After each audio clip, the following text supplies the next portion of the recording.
The Crusades. For centuries, this word has evoked images of epic battles, religious fervor, and cultural clashes. From the 11th to the 13th centuries, waves of European Christians embarked on military expeditions to the east. Their goal, to reclaim the Holy Land, particularly Jerusalem, from Muslim control. The Crusades represented a collision of two of the world's major religions, Christianity and Islam. These holy wars would leave an indelible mark on the course of history, shaping the destinies of Europe and the Middle East for centuries to come. They were fueled by the belief that Jerusalem, revered by Christians as the site of Jesus Christ's crucifixion and resurrection, rightfully belonged under Christian rule. The call to arms resonated throughout Europe, uniting kings, knights, and commoners under the banner of the cross. The origins of the Crusades can be traced back to the 11th century, a time of significant change and upheaval in both Europe and the Middle East. In Western Europe, the Catholic Church was experiencing a surge in religious fervor and a desire to expand its influence. Meanwhile, the Byzantine Empire, the eastern bastion of Christianity, was facing increasing pressure from the Seljuk Turks, a powerful Muslim force that had swept across Persia and into Anatolia. In 1071, the Seljuk Turks inflicted a crushing defeat on the Byzantine army at the Battle of Manzikert. This victory opened the door for the Turks to advance further into Byzantine territory, bringing them closer to the heart of the Christian world. The Byzantine Emperor, Alexios I Komnenos, appealed to Pope Urban II for military assistance against the Turkish threat. Urban II saw an opportunity to unite Christendom under his leadership and potentially heal the schism that had divided the Eastern and Western churches. In 1095, at the Council of Clermont in France, Pope Urban II delivered a rousing speech that ignited the flames of the First Crusade. He called upon the Christian knights of Europe to take up arms and liberate Jerusalem from Muslim control. The First Crusade, which took place from 1096 to 1099, was a remarkable feat of arms and religious zeal. It was a chaotic and often brutal affair, but it ultimately achieved its objective of capturing Jerusalem. The Crusaders, a diverse and often unruly group, marched overland to Constantinople before crossing into Asia Minor. They faced numerous hardships along the way, including hunger, disease, and attacks by Turkish forces. One of the most significant events of the First Crusade was the siege and capture of Antioch in 1098. Antioch, a strategically important city, was fiercely defended by the Turks, but after a lengthy siege, the Crusaders were victorious. From Antioch, the Crusaders marched south towards Jerusalem, their ultimate goal. In July 1099, the Crusaders, exhausted but determined, reached the holy city of Jerusalem. After a 5-week siege, they breached the walls and stormed the city, massacring its inhabitants in a frenzy of religious fervor and bloodlust. Following the success of the First Crusade, Christian armies established several Crusader states in the Levant, including the Kingdom of Jerusalem. However, these fragile outposts faced constant pressure from neighboring Muslim powers. The Second Crusade, which took place from 1147 to 1149, was launched in response to the fall of the County of Edessa, one of the Crusader states, to the forces of Zengi, the Turkish ruler of Mosul. Led by King Louis VII of France and King Conrad III of Germany, the Second Crusade ended in disaster, with both monarchs suffering heavy losses and failing to achieve their objectives. The Third Crusade, which took place from 1189 to 1192, was one of the most famous and dramatic of all the Crusades. Despite some initial success, such as Richard's victory at the Battle of Arsuf, the Third Crusade ultimately failed to recapture Jerusalem.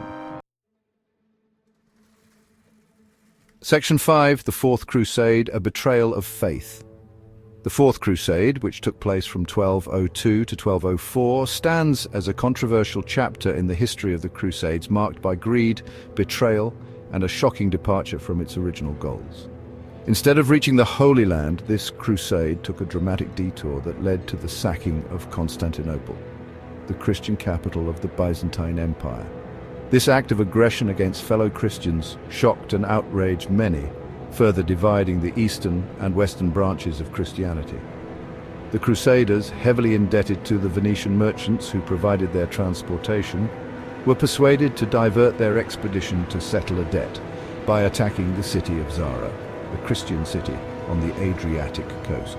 Under the influence of Venetian leaders and driven by their own greed, the Crusaders eventually turned their sights towards Constantinople. The ensuing siege and sack of Constantinople, a city renowned for its wealth and cultural treasures, left an indelible stain on the legacy of the Crusades. Section 6. Later Crusades and the Decline of a Movement. The later Crusades, from the 5th to the 9th, represent a period of decline and fragmentation. While many continued to answer the call to arms, these later Crusades lacked the unity, purpose, and ultimate success of the earlier expeditions. They were often plagued by internal divisions, shifting alliances, and a growing sense of disillusionment. The Fifth Crusade, from 1217 to 1221, targeted Egypt, hoping to strike at the heart of Muslim power in the region. However, it ended in failure, with the Crusaders forced to surrender Damietta, a key Egyptian port. The Sixth Crusade, from 1228 to 1229, led by Holy Roman Emperor Frederick II, achieved the unexpected feat of regaining Jerusalem through diplomacy rather than warfare.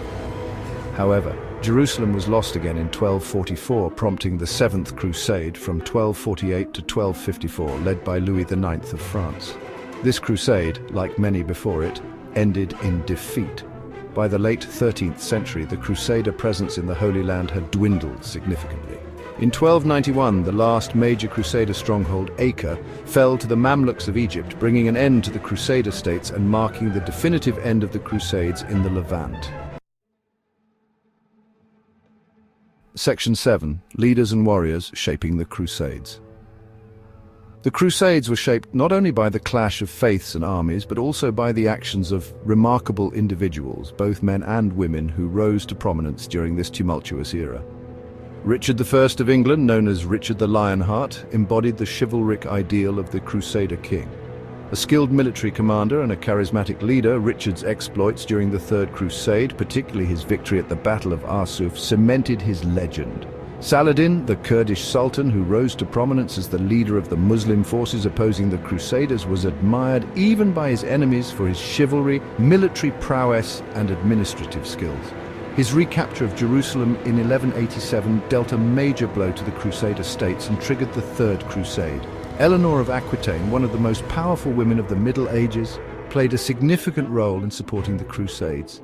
She even accompanied her first husband, Louis VII, on the Second Crusade, demonstrating her personal commitment to the Holy Wars. Section 8. A world transformed, the impact of the Crusades. The Crusades, spanning over 2 centuries, had a profound and lasting impact on both Europe and the Middle East, leaving an intricate legacy of cultural exchange, political upheaval, and economic transformation. While the Crusades failed to achieve their primary objective of maintaining long-term Christian control over the Holy Land, they acted as a catalyst for significant changes that reverberated throughout the medieval world. In Europe, the Crusades spurred trade and economic growth. The demand for supplies and transportation for the Crusader armies led to the rise of Italian merchant republics, such as Venice and Genoa, which amassed wealth and power through their control of Mediterranean trade routes. The Crusades also exposed Europeans to new ideas, technologies, and goods from the East, including spices, silks, and scientific knowledge, contributing to the cultural vibrancy of the Renaissance. In the Middle East, the Crusades had a more mixed legacy, contributing to the rise of powerful Muslim empires such as the Mamluks in Egypt, who ultimately expelled the Crusaders from the Holy Land.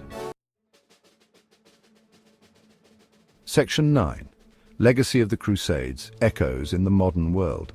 The Crusades, though events of the distant past, continue to resonate in the 21st century. Their legacy is complex and contested, shaping perceptions, influencing political discourse, and sparking debates about the relationship between the West and the Islamic world. The Crusades are often portrayed in a romanticized light, emphasizing chivalry, heroism, and the clash of civilizations. However, it's crucial to acknowledge the violence, brutality, and religious intolerance that were also integral parts of these holy wars. The Crusades serve as a stark reminder of the dangers of religious extremism and the human cost of conflict.